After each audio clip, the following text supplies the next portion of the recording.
लेकिन परवा देशकी के इस हिस्से में हम देखेंगे कि बशर की मर्डर फैक्ट्री कैसी थी। टॉर्चर रूम की आंखों देखी हम आपको दिखाने वाले हैं। सीरिया की सैदियाना जेल में बशर अल असद ने इंसानों का सामूहिक कत्ल करने के लिए स्लॉटर हाउस बनाया हुआ था। मानव वधशाला के नाम से कुख्यात बशर के कत्ल खाने की नई तस्वीरें दिल दहला देने वाली हैं। असद के स्लॉटर हाउस में इंसान को मुर्दा बनाने के लिए 72 मशीनें लगाई गई थी। दुनिया के सबसे बेरहम कत्ल खाने की दीवारें टूटी तो लाखों लोगों पर हुई सदी की सबसे बड़ी यातना की दिल दहला देने वाली कहानियां सामने आई हैं। ये सीरिया में असद के कत्ल खाने की ड्रोन तस्वीरें।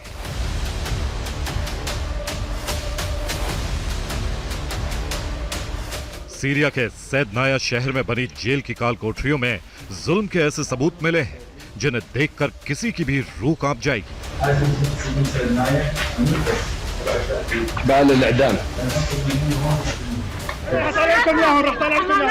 असद ने सैदनाया शहर में जेल नहीं बल्कि ऐसा कसाई खाना बनवाया था।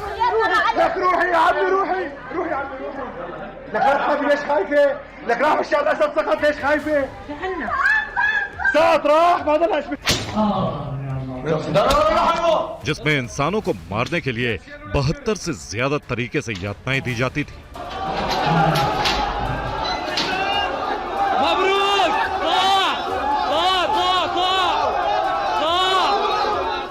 जिसने भी असद का विरोध किया उसे सैदनाया जेल के तहखानों और सीक्रेट अंडरग्राउंड बंकरों में ठूस कर भर दिया जाता था।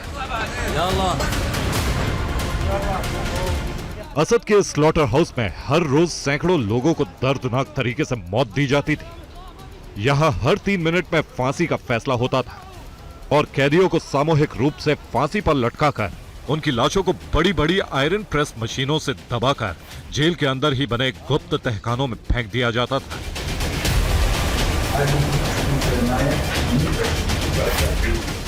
एमनेस्टी इंटरनेशनल के मुताबिक असद सरकार ने सैदनाया जेल में 1,57,000 से ज्यादा लोगों को भयानक यातनाएं देकर मार दिया। इनमें 5,274 बच्चे और 10,221 से ज्यादा महिलाएं भी शामिल हैं।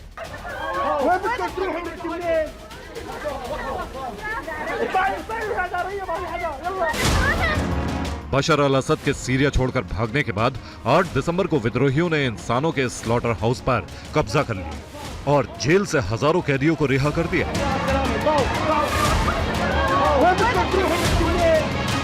जैसे ही असद के सबसे बड़े टॉर्चर हाउस के ताले टूटे, सीरिया में गायब हुए अपनों का पता लगाने के लिए लोग सैदनाया की तरफ दौड़ पड़े। लेकिन 3 दिन बाद भी असद की इस खौफनाक जेल के कई ऐसे तहखानों का पता नहीं चल पाया है जहां कैदी या उनकी लाशें होने की आशंका है।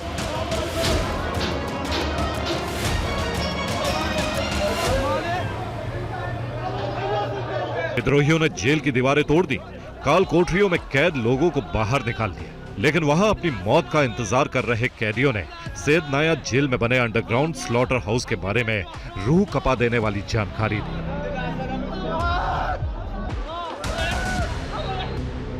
यह विशाल जेल जितना जमीन के ऊपर है उससे कई गुना जमीन के नीचे, और असद ने इस जेल में विरोधियों पर टॉर्चर करने के लिए अलग अलग सेल बनवाए थे।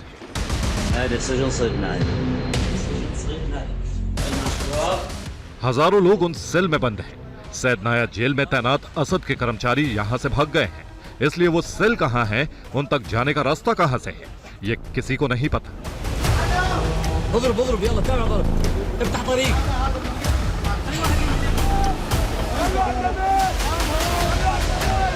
इन टॉर्चर सेलों में बंद कैदियों का पता लगाने के लिए लोग हथौड़ों से जेल की दीवारें तोड़ रहे हैं, फर्श तोड़ रहे हैं और अंदर से जो कुछ निकल रहा है वो सन्न कर देने वाला है।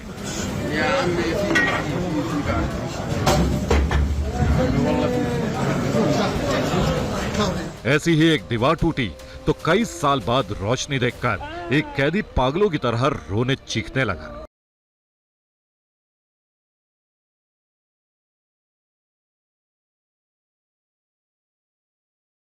विद्रोहियों ने जेल की ऐसी ही काल कोठरी से एक शख्स को बाहर निकाला, लेकिन वो इतने वक्त से इस काल कोठरी में बंद था कि वो अपनी पहचान ही भूल गया था। Bureau report, TV9। भारतवर्ष।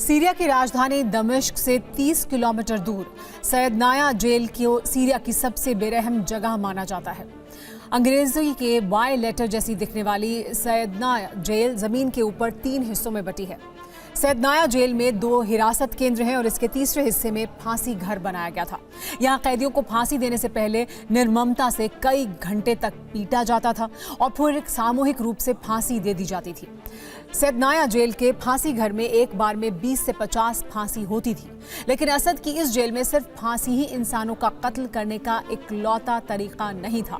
फांसी के अलावा टॉर्चर के 72 तरीके और थे जिनसे कैदियों की जान ली जाती थी। यहाँ कैदियों को बिजली के झटके दिए जाते थे, उनके शरीर पर इतना वजन लटका दिया जाता था जिसके बोझ से उनकी मौत हो जाए। सैयदनाया जेल में इंसानों का कत्ल करने और उनके शवों को दबाने के लिए आयरन प्रेस लगी थी। जो कैदी जिंदा रहते थे उनके हालात मौत से भी बदतर होते थे। छोटी सी कोठरी में 25 से 30 कैदी रहते थे। अंधेरी और बेहद गंदी काल कोठरियों में लेटने की भी जगह नहीं होती थी। कैदियों के आपस में बोलने पर पाबंदी थी, इसलिए सैयदनाया जेल की दीवारों पर कैदियों ने मैसेज लिखे हैं। सैयदनाया जेल में नमक से भरे हुए 2 कमरे थे जिनमें कोई शौचालय नहीं होता था। हैवानियत इतनी कि जिन कैदियों को असद की जेल पुलिस पीट कर घायल कर देती थी, उन्हें इन नमक के कमरों में बंद कर दिया जाता था। अब देखिए, जब असद के इस स्लॉटर हाउस की दीवारें टूटी तो टॉर्चर की कौन-कौन सी दर्दनाक कहानियां अब सामने आई हैं।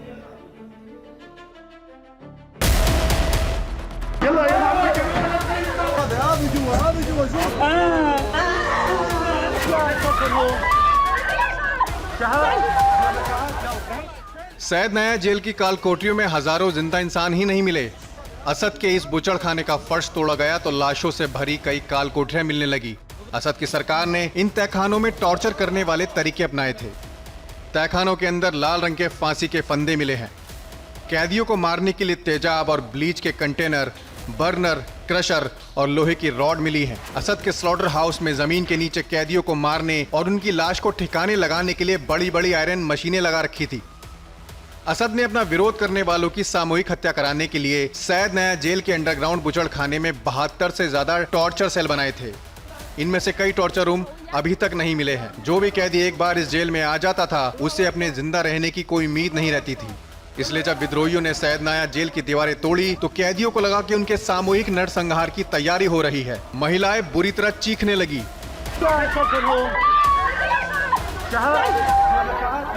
अचानक इतना शोर और तोड़फोड़ करते विद्रोहियों की भीड़ देखकर कई साल से असद की काल कोठरियों में बंद ये महिलाएं बुरी तरह डर गई। लेकिन जब उन्हें पता चला कि वो आजाद हो गई हैं, तो फूट फूट कर रोने लगी।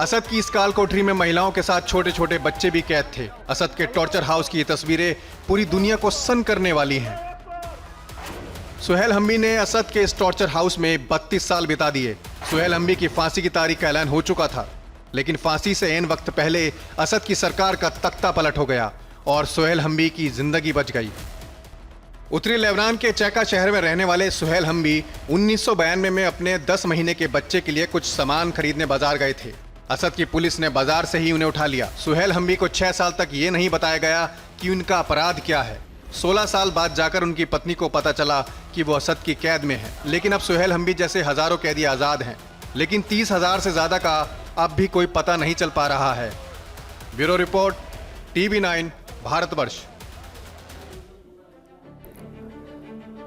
3 दिन बीत जाने के बावजूद अभी भी सीरिया की सैयदनाया टॉर्चर साइट से कई लोग बाहर नहीं निकल पाए हैं, क्योंकि जेल के अंदर बने 3 रेड विंग का पता ही नहीं चल पा रहा। जेल में कई तहखाने हैं और उन कोठरियों तक पहुंचने में मुश्किलें भी आ रही हैं। इस जेल में बनी 3 रेड विंग अपनी अलग अलग क्रूरता के लिए कुख्यात हैं। अब देखिए सीरिया के सबसे बड़े टॉर्चर हाउस की रेड विंग में क्या क्या होता था।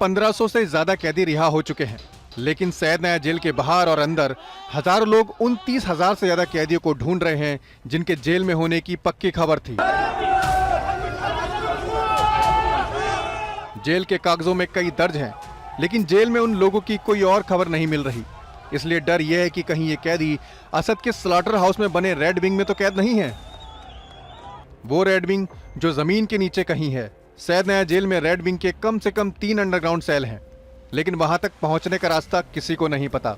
डर यह है कि अगर असद के स्लॉटर हाउस की रेड विंग में कैद लोगों को जल्दी नहीं निकाला गया तो वो भूख से मर जाएंगे। विद्रोहियों का सैद नया जेल पर कब्जा करना कई कैदियों के लिए जीवनदान बन गया। जिन लोगों को रविवार यानी 8 दिसंबर को फांसी होनी थी वे सभी बच गए, लेकिन तलाश उनकी है जो रेड विंग में भूख से मर रहे हैं। सीरियाई नागरिक सुरक्षा बल, जिन्हें व्हाइट हेलमेट के नाम से जाना जाता है, वो जगह जगह सैद नया जेल की जमीन तोड़कर रेड विंग को ढूंढने की कोशिश कर रहे हैं। इस बीच विद्रोहियों ने सैद नया जेल का होने का दावा करने वाले कुछ वीडियो जारी किए हैं। TV9 भारतवर्ष इन वीडियो की सत्यता की पुष्टि नहीं करता, लेकिन इन वीडियो में कैदियों पर बेइंतहा टॉर्चर होता दिखाई दे रहा है।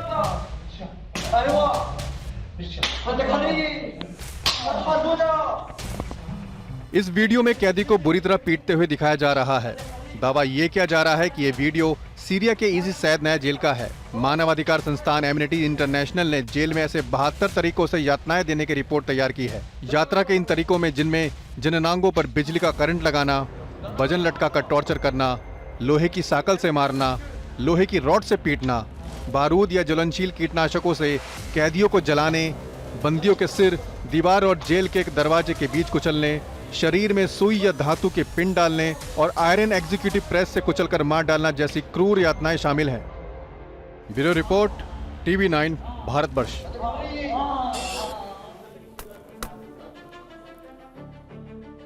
सीरिया में असद शासन के तख्ता पलट के बाद सत्ता ट्रांसफर के साथ पूर्व सरकार के एसेट्स, लायबिलिटी और अकाउंट की पड़ताल शुरू हो चुकी है। हालांकि ये एक सामान्य प्रक्रिया है, लेकिन इस प्रक्रिया में कुछ हैरान करने वाले बिंदु भी हैं, और वो ये कि वित्त विभाग के पास देश का ब्यौरा तो है, लेकिन बशर अल असद की संपत्ति का कोई ब्यौरा नहीं है। हालांकि जो घोषित है वो सिर्फ 12,000 करोड़ रुपए की संपत्ति है, लेकिन असद की संपत्ति से जुड़े नए दावे और खुलासे चौंका रहे हैं। अब क्या है नया खुलासा, इसे भी जान लीजिए।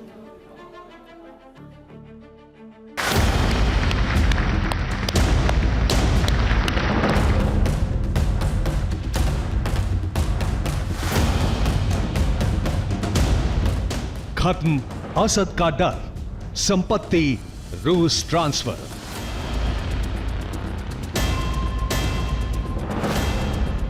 सीरिया में असद शासन के पतन के बाद बड़ा विषय है असद की संपत्ति। इस संपत्ति पर सवाल तब उठने शुरू हुए जब बशर अल असद ने अपने परिवार समेत सीरिया को छोड़ दिया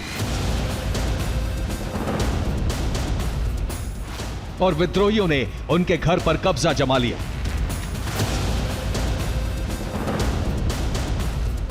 तब असद की लग्जरी लाइफ की कल्पना हुई और संपत्ति की जानकारी जुटाई जाने लगी।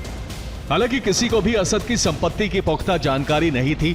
जो पता था वो सिर्फ इतना कि सीरियाई फाइनेंशियल डिपार्टमेंट की रिपोर्ट के अनुसार व्यक्तिगत संपत्ति के रूप में $1.5 बिलियन यानी 12,000 करोड़ रुपए से भी ज्यादा की संपत्ति थी, लेकिन उनके पारिवारिक सदस्यों की संपत्ति से जुड़ा कोई भी तथ्य नहीं था। सिर्फ दावा किया गया कि असद की व्यक्तिगत अघोषित संपत्ति ही करीब $95 बिलियन यानी 8 लाख करोड़ रुपए से ज्यादा है। इसके अलावा असद के पारिवारिक सदस्यों की संपत्ति मिलाकर यह राशि $120 बिलियन यानी 10 लाख करोड़ रुपए से ज्यादा है। लेकिन अब सबसे बड़ा खुलासा यह है कि असद की वास्तविक संपत्ति $135 बिलियन यानी 11 लाख करोड़ रुपए से ज्यादा है।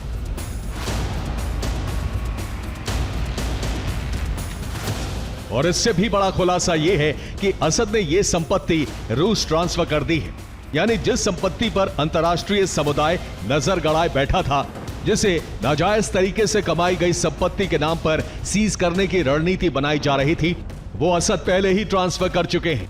लेकिन यह हुआ कैसे? इसका खुलासा असद शासन के पूर्व खुफिया अधिकारी खालिद बయ్ये ने किया। उनके मुताबिक असद को सत्ता जाने का अनुमान पहले ही हो चुका था, इसलिए उन्होंने अपनी संपत्ति को चल संपत्ति में बदल लिया था और यह चल संपत्ति हवाला के जरिए सीरिया से बाहर निकाल ली गई, जिसमें ईरान के प्रॉक्सी ने बशर अल असद की मदद की। इसके अलावा असद ने मॉस्को में भारी निवेश भी किया है।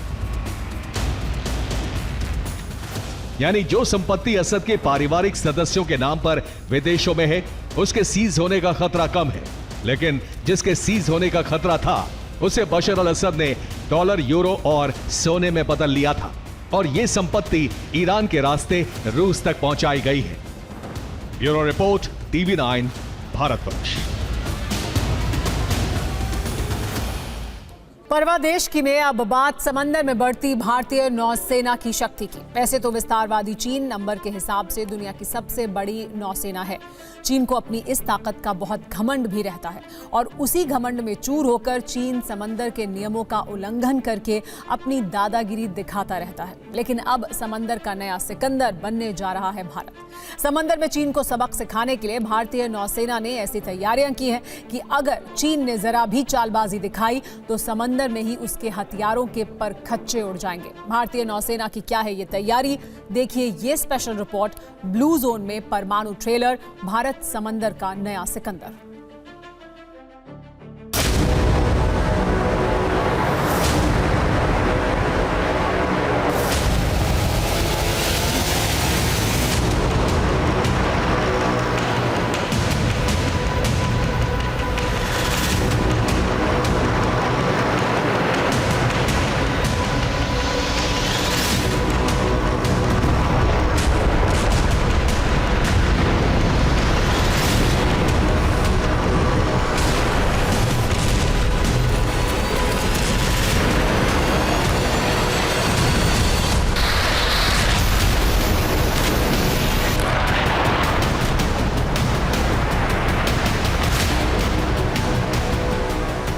समंदर में चालबाजी दिखाने वाले चीन की सारी कलाबाजी पर विराम लग जाएगा।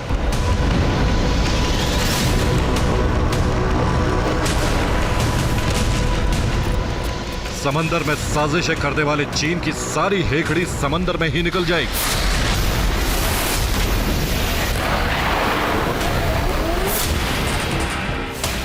विस्तारवादी चीन के सारे मंसूबों पर पानी फिर जाएगा, क्योंकि समंदर में दुश्मन पर इतनी आग बरसेगी कि वहीं उसके हथियारों की जल समाधि बन जाएगी।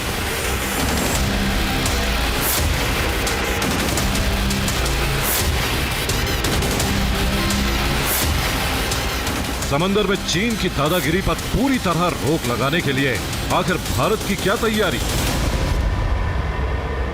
समंदर में ड्रैगन के विस्तारवाद का विध्वंस करने के लिए भारतीय नौसेना ने आखिर कैसा व्यू रचा है और क्या क्या तैयारी की, इसी की झलक आपको आगे दिखाएंगे। दरअसल भारतीय नौसेना अपनी परमाणु पनडुब्बी क्षमताओं में इजाफा कर रही है। अगले 2 साल के भीतर नौसेना का अपना पहला परमाणु पनडुब्बी बेस स्थापित करने की योजना है।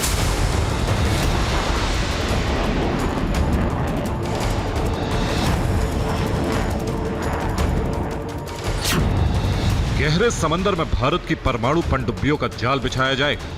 भारतीय नौसेना का पहला परमाणु पनडुब्बी बेस बनाया जा रहा है। इस प्रोजेक्ट का नाम INS वर्षा है, जिसे आंध्र प्रदेश के तटीय इलाके में बनाया जा रहा है। साल 2025 या 2026 तक इस परमाणु पनडुब्बी बेस के पूरी तरह शुरू होने की उम्मीद है। इसके अलावा भारतीय नौसेना तेलंगाना में एक नया वेरी लो फ्रीक्वेंसी संचार स्टेशन भी स्थापित कर रही है।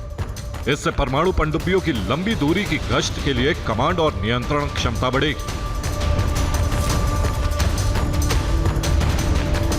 परमाणु पनडुब्बी बेस भारतीय नौसेना की वर्तमान और भविष्य की पनडुब्बियों के लिए एक ताकतवर केंद्र के रूप में काम करेगा। ये कदम हिंद महासागर क्षेत्र में नौसेना की स्ट्रेटेजिक डिफेंस और ऑपरेशनल तैयारी को बढ़ाने के रूप में देखा जा रहा है।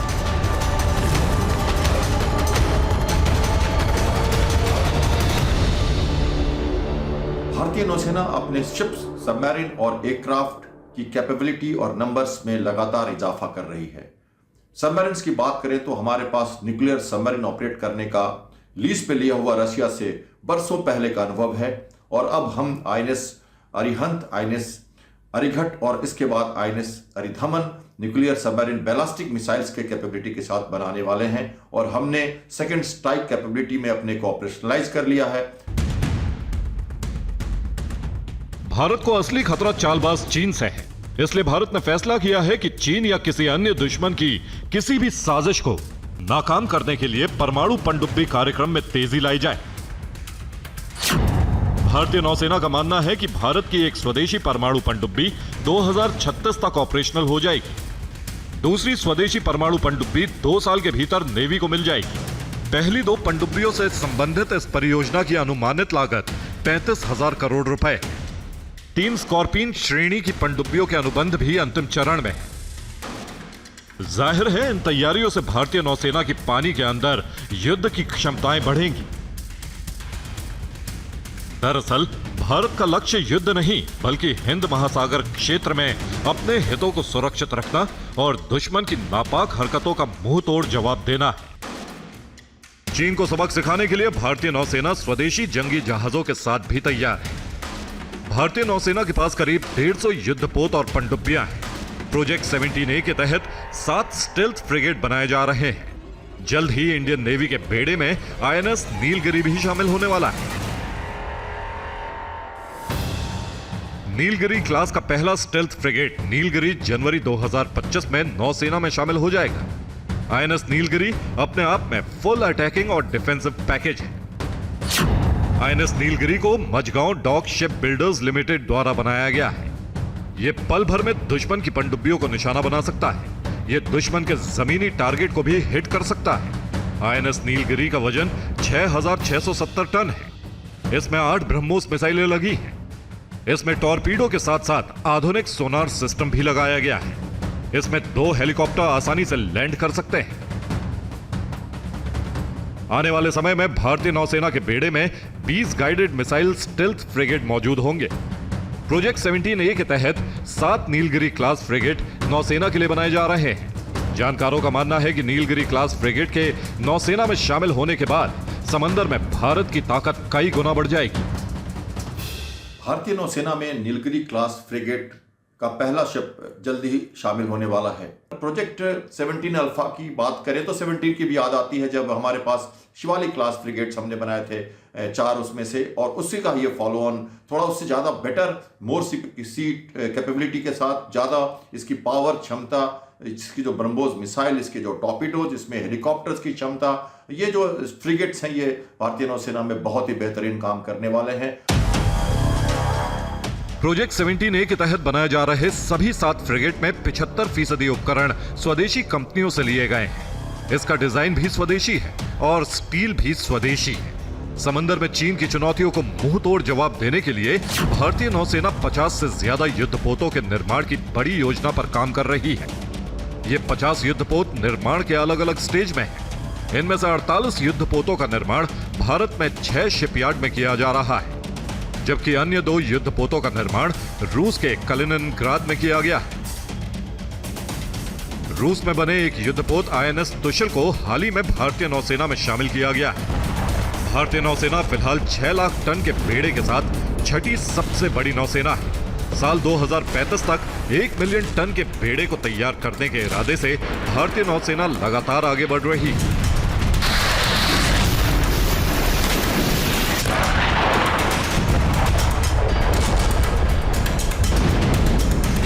विशाखापट्टनम क्लास का लास्ट शिप जो है आईएनएस सूरत, वो भी अब शामिल होने वाला है नौसेना में डिस्ट्रॉयर के रूप में। तो इन सबों के साथ भारतीय नौसेना की फ्रिगेट डिस्ट्रॉयर्स की क्षमता बहुत बढ़ने वाली है और हमारी इस एरिया ऑफ इंटरेस्ट में हिंदुस्तान की जो सरहद है, जो समुद्री सरहद है, उसमें दुश्मनों का दुस्साहस बिल्कुल ही नहीं वो कर पाएंगे। अब समंदर में लगातार मिसाइल परीक्षण से दुश्मन पहले से ही दहला हुआ है। अब भारतीय नौसेना 18 से 19 दिसंबर के बीच युद्धपोत से मिसाइल परीक्षण कर सकती है। यह मिसाइल परीक्षण 18 दिसंबर सुबह 7 बजे से 19 दिसंबर को शाम 4 बजे के बीच में किया जाएगा। यह 800 किलोमीटर की रेंज का मिसाइल परीक्षण होगा। यह मिसाइल टेस्ट विशाखापट्टनम में बंगाल की खाड़ी के पास किया जाएगा। जानकारी के अनुसार ये ब्रह्मोस की extend range supersonic cruise missile का परीक्षण या स्वदेशी टेक्नोलॉजी क्रूज मिसाइल हो सकती है। BrahMos extend range cruise missile की मारक क्षमता लगभग 800 किलोमीटर है, जो कि इसकी पुरानी रेंज से 3 गुना अधिक है। ये मिसाइल भारत और रूस के संयुक्त प्रयास से विकसित की गई है। इससे पहले 27 नवंबर को भारतीय नौसेना और डीआरडीओ ने समंदर में सीक्रेट परीक्षण किया था। भारतीय नेवी ने पहली बार अपनी nuclear powered submarine INS Arighat से K4 SLBM का सफल परीक्षण किया था। माना जाता है कि भारतीय नौसेना को सटीक और मजबूत जवाबी क्षमता के लिए 2035 तक अपने बेड़े में 300 परमाणु हथियारों के भंडार की जरूरत होगी। भारतीय नौसेना उसी दिशा में आगे बढ़ रही है। अंजू निर्वाण के इनपुट के साथ ब्यूरो रिपोर्ट, TV9 भारतवर्ष। और अब बात भारत के पावर पंच की। कूटनीति और रणनीति के मोर्चे पर भारत लगातार मजबूत और कामयाब हो रहा है। सीरिया पर इस समय पूरी दुनिया की निगाहें लगी हैं। सीरिया में जारी संकट के बीच कुछ भारतीय भी वहां फंस गए थे, लेकिन मोदी सरकार ने सीरिया में फंसे भारतीय नागरिकों को सुरक्षित बाहर निकाल लिया है। 75 भारतीयों में 44 लोग जम्मू कश्मीर के रहने वाले हैं। विदेश में जब जब भारतीयों पर संकट आया है, मोदी सरकार ने तुरंत एक्शन लिया और लोगों को सुरक्षित बाहर निकाल लिया। देखिए ये रिपोर्ट। सीरिया में हालत खराब हुई तो वहां रह रहे कई दूसरे देशों के लोग भी संकट में फंस गए। इनमें कई भारतीय नागरिक भी सीरिया में फंसे हुए थे। सीरिया में फंसे इन भारतीय नागरिकों के घर वाले काफी परेशान थे। सवाल ये था कि सीरिया में आए सियासी संकट के बीच इन भारतीयों को कैसे वहां से सुरक्षित वापस लाया जाएगा। तत्काल इस समस्या का समाधान भी हो गया। सीरिया में फंसे 75 भारतीय नागरिकों को मंगलवार को सुरक्षित बाहर निकाल लिया गया। विदेश मंत्रालय के मुताबिक सीरिया से सुरक्षित निकाले गए लोगों में जम्मू कश्मीर के 44 जायरीन शामिल हैं। ये जायरीन सीरिया के सैदा जैनब में फंसे हुए थे। सैदा जैनब सीरिया के शिया मुसलमानों का एक बड़ा तीर्थ स्थल है।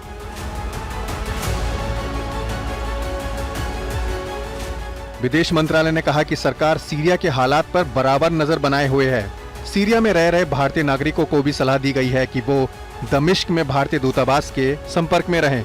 विदेश मंत्रालय के अनुसार सरकार विदेशों में रह रहे भारतीय नागरिकों की सुरक्षा को सर्वोच्च प्राथमिकता देती है।